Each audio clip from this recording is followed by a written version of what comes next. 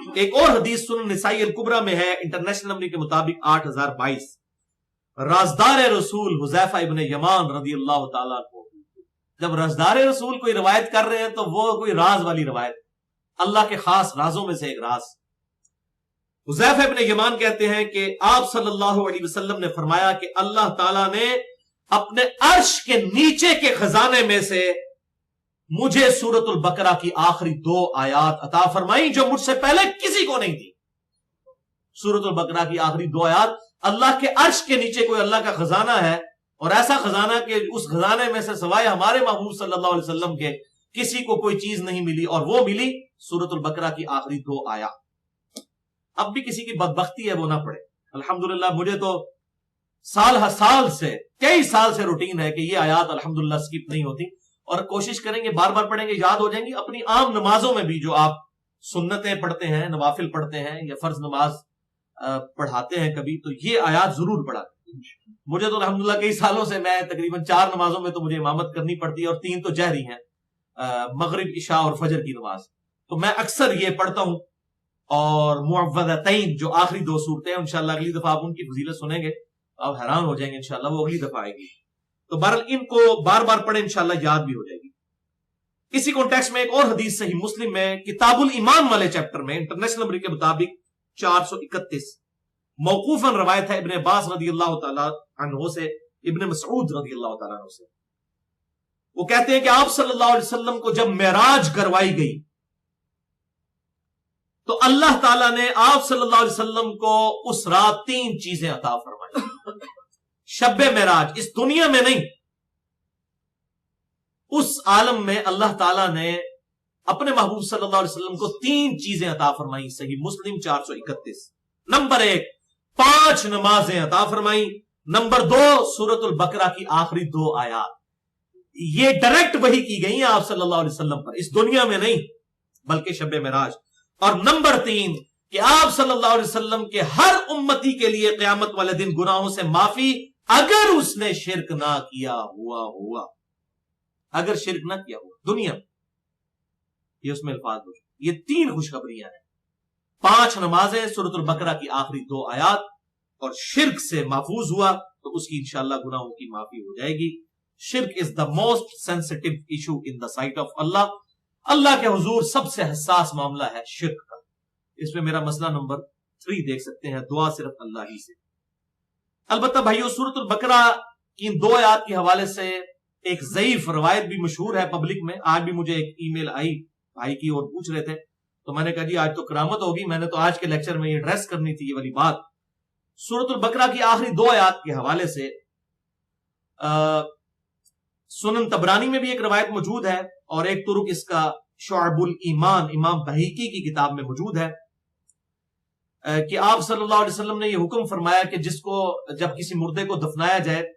تو اس کے سرہانے پر یہ سورۃ البقرہ کی آخری 2 آیات پڑھی جائے،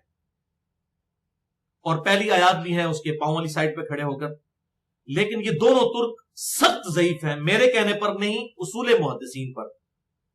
پہلے ترک میں عبد الرحمن بن اعلیٰ ایک مجھول ان نون راوی ہے، جس کی توثیق کسی امام سے ثابت نہیں کہ یہ ان نون لاپتہ انسان کون ہے، اور لاپتہ انسان کی کوئی روایت نہیں ہوتی۔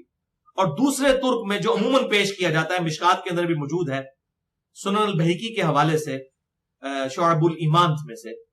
اس میں یحییٰ بن عبداللہ ضعیف ہے، اور ایوب بن نہیک منکر الحدیث ہے راوی۔ منکر الحدیث وہ راوی ہوتا ہے جس کی حدیثیں ترک کر دی جائیں، آپ سمجھ لیں ریجیکٹڈ پرسنالٹی جسے انگلش میں کہا جاتا ہے نا، محدثین جس کی حدیثیں لینا چھوڑ دیں، وہ ہے یہ وہ شخص جس نے یہ روایت بیان کی ہے، لہذا اصول محدثین پر یہ روایت ثابت نہیں۔ البتہ ایک حدیث زبردست ہے اس حوالے سے، سورۃ البقرہ کی آخری 2 آیات کے حوالے سے، وہ جامعہ ترمذی میں 2882 اور المستدرک للحاکم میں بھی موجود ہے، امام ذہبی نے بھی موافقت کی ہے کہ آپ صلی اللہ علیہ وسلم نے ارشاد فرمایا، بے شک اللہ تعالیٰ نے زمین و آسمان کی تخلیق سے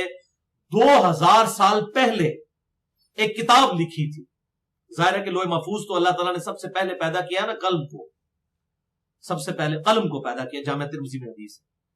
تو مخلوقات کی، زمین و آسمان کی پیدائش سے 2000 سال پہلے ایک کتاب لکھی، اور اس میں 2 آیات نازل فرما کر اس میں سے سورت البقرہ کو مکمل کیا، وہی آمن الرسول بما انزل۔ وہ آپ دیکھیں 2000 سال پہلے مخلوقات کی پیدائش سے بھی جس گھر میں ان 2 آیات کو 3 راتوں تک پڑھا جائے، یہ ہے وہ جو فضیلت میں بتا رہا تھا۔ ایک تو ہے نا پوری سورت البقرہ کی فضیلت جو صحیح مسلم میں آیا کہ شیطان اور جادوگر نہیں سے حاصل کر سکتے سورت البقرہ کو، کوئی جادوگر نہیں اس کے سامنے ٹھہر سکتا۔ اب اس میں ایک اور آسان وظیفہ آ گیا کہ 3 راتوں تک جس گھر میں یہ آخری 2 آیات تلاوت کی جائیں تو شیطان اس گھر کے قریب بھی نہیں آ سکتا۔ شیطان کے ذریعے جادو کروایا جاتا ہے نا، تو پوری سورت البقرہ نہ بھی ہو تو آخری 2 آیات 3 دفعہ، جامعہ ترمذی 2882 نمبر حدیث ہے۔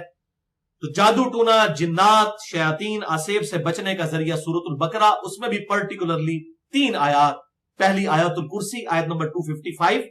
اور آخری پھر 2 آیات سورت البقرہ کی، یہ فضیلت کے اعتبار سے بہترین ہے۔